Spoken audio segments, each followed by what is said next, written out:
So আজকে আমরা এমনই একটা মন্দির ভিজিট করব যেটা কিনা ভারতবর্ষের একমাত্র মন্দির যেটা গত 115 বছর ধরে মন্দিরের গর্ভগৃহ বন্ধ আছে, যেটা হলো কোনার্ক সান temple.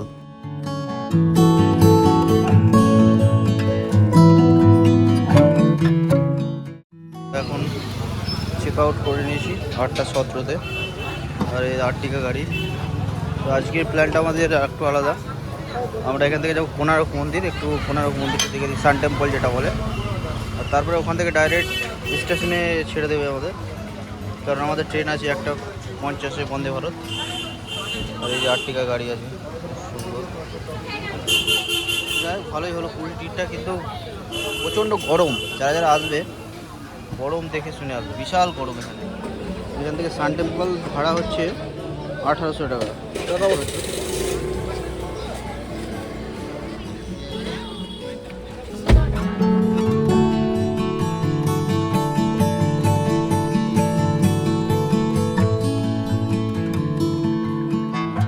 Good morning friends. So আমরা অলরেডি রওনা দিয়ে দিয়েছি। সো আমাদের ডিস্ট্যান্স হচ্ছে স্বর্গদ্বার থেকে কোনারক টেম্পল প্রায় 35 কিলোমিটার। সো আপ ডাউন আমরা 70 কিলোমিটার ট্রাভেল করব। সো বন্ধুরা, এটা হচ্ছে গভর্নমেন্ট কার পার্কিং। সো আমরা ফাইনালি চলে এসেছি। আমাদের আসতে প্রায় 35 থেকে 40 মিনিট লাগলো। আর এটা হচ্ছে এন্ট্রেন্স গেট। আর এখন বাজে দেখতে পাচ্ছ 9:43। আর এখানে প্রথমে ঢুকতে আমার কিন্তু এটা ফার্স্ট টাইম এক্সপিরিয়েন্স কোনারক মন্দির।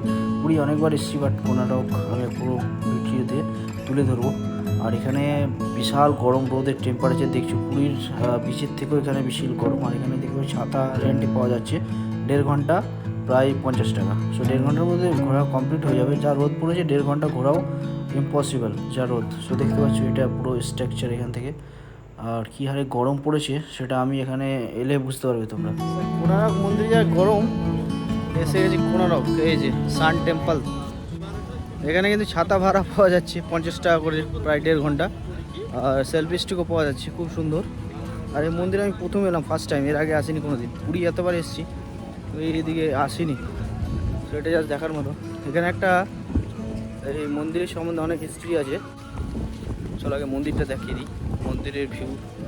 লোকজন, এত রোদেও লোকজন আছে, বিশাল ভিড়, কত দূর দূর থেকে মানুষ এসছে।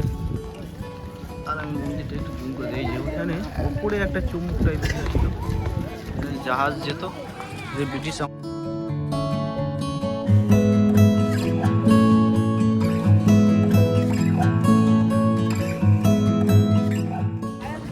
ঠিক আছে। সান টেম্পল এইদিকে। সো বন্ধুরা, আমরা এই যে এটা ঢুকছি, এটা কিন্তু মেন মন্দির না। সো এটা মনে রাখবে, এটা পরে করানো হয়েছে গভর্নমেন্ট থেকে। এটা এখানেও এন্ট্রি ফি আছে আমাদের ইন্ডিয়ান সিটিজেনের জন্য 50 টাকা, আর ফরেনার জন্য 600 টাকা। এখানেও টিকিট, সেম টিকিট, কিন্তু এখানে টিকিট কেটে তোমরা, এটাই যে বলতে চেয়েছি যে এই যে মন্দিরের হিস্ট্রির সম্বন্ধে এখানে এটা ভিজিট করলে সব কিছু এটু লিখিয়ে দেওয়া আছে, মানে পয়েন্ট টু পয়েন্ট, মানে যেটা বলে গাইড। মন্দিরের সাইডে গাইড নিলে যেটা গাইডে বোঝায়, সেটা এখানে কিন্তু লেখা এমন করে আছে, মানে স্ট্রাকচার ভালোভাবে মিউজিয়াম টাইপের বানানো আছে, সেটা তোমরা বুঝতে পারবে। সো এখানে আমি বলবো এখানে না দেখেও ওই যেটা গভর্নমেন্ট ফিস আছে, সেটা মন্দিরে ঢোকার জন্য কিন্তু তখন আবার 50 টাকা করে টিকিট কাটতে হবে। তো একবারেই তোমরা যারা যারা আসবে একবারেই গভর্নমেন্ট ফিস করে, এটা কিন্তু না। এটা দেখতে পাচ্ছি একটু নতুন বানানো, সব পুরনো। এই যে এখান থেকে এগুলো সব পুরনো। সো পুরনো টিকিট কাউন্টারে যাবে, ওটা ওখানে ইন্ডিয়ান গভর্নমেন্ট থেকে লিখিয়ে দিয়েছে যে কোনো দালাল কিংবা কোনো ইয়ের কাছ থেকে টিকিট পারচেস করবে না। সো ডাইরেক্ট টিকিট কেটে এন্ট্রি করবে। সো এই যে আমাদের এটা গেট, এই গেটের ভেতরেই এন্ট্রেন্স আছে, আর এন্ট্রেন্সের জায়গায় টিকিট কাটতে হবে। এখানে আমাদের পার পার্সেন্ট 50 টাকা করে, আর যারা ফরেনার আসে ফরেন থেকে তাদের 600 টাকা করে। সো এই মন্দিরটা কিন্তু বলি সবাই জানো নিশ্চয়ই, যেটা কিন্তু ইন্ডিয়ান গভর্নমেন্ট থেকে সার্ভে করা হয়েছিল। সার্ভে করে অনেক বিদেশ থেকেও সার্ভে করতে এসেছিলো। তো এই যে এখানে লিখে দিয়েছে, এই যে বোর্ডে লিখে দিয়েছে, দেখতে পাচ্ছ পুরো ডিটেলস, স্ক্রিনশট নিয়ে তোমরা পড়তে পারো। এই যে এখানে archaeological survey of India, so এটা মন্দিরটা পুরো সার্ভে করা হয়েছিল। সো এখন এটা কিন্তু সেন্ট্রাল গভর্নমেন্টের আন্ডারে আছে মন্দিরটা কিন্তু। তো যাই হোক, যা রোদ পড়েছে, বিশাল রোদ। এই যে দেখতে পাচ্ছ রোদের জাস্ট কন্ডিশনটা দেখো, এত রোদও সব হাজার হাজার সো বন্ধুরা এটা হচ্ছে টিকিট কাউন্টার, দেখতে পাচ্ছ। এটাই হচ্ছে অরিজিনাল মন্দির ভিজিট করার টিকিট। আর আগে যেটা দেখলে ওটা কিন্তু বানানো, ওটা যদি টিকিট কেটে ওখানে ভিজিট করো, এখানে ঢুকতে গেলে কিন্তু আবার টিকিট কাটতে হবে, ওই টিকিটে কিন্তু হবে না। সো ওইখানে না কেটে এইখানে 50 টাকা করে আমাদের জন্য।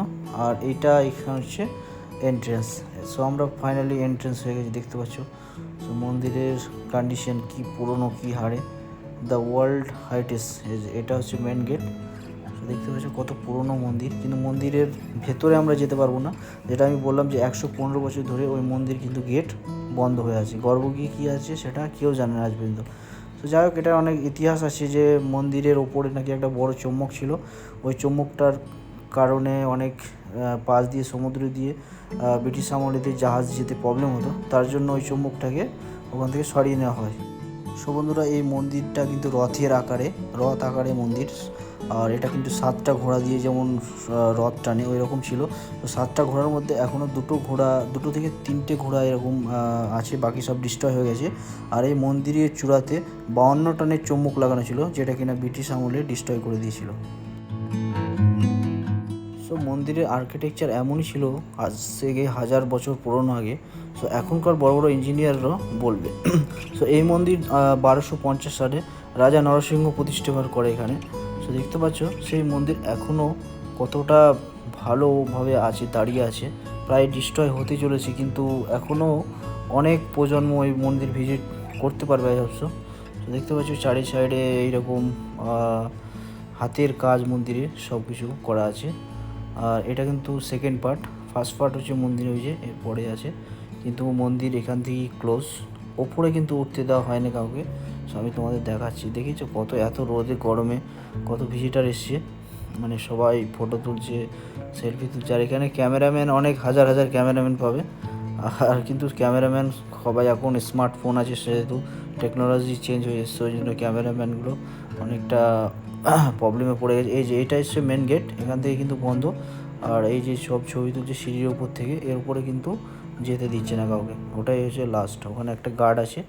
সো দেখতে পাচ্ছি মন্দিরের স্ট্রাকচারটা ফলো করো ভালো করে, তাহলে বুঝতে পারবে। মন্দিরের চূড়াতে চুম্বক রাখা ছিল, সেটাই বোমা। যে প্রত্যেকটা আমাদের হিন্দু ধর্মের মন্দিরের উপরে কিন্তু ধ্বজা লাগানো থাকে, কিংবা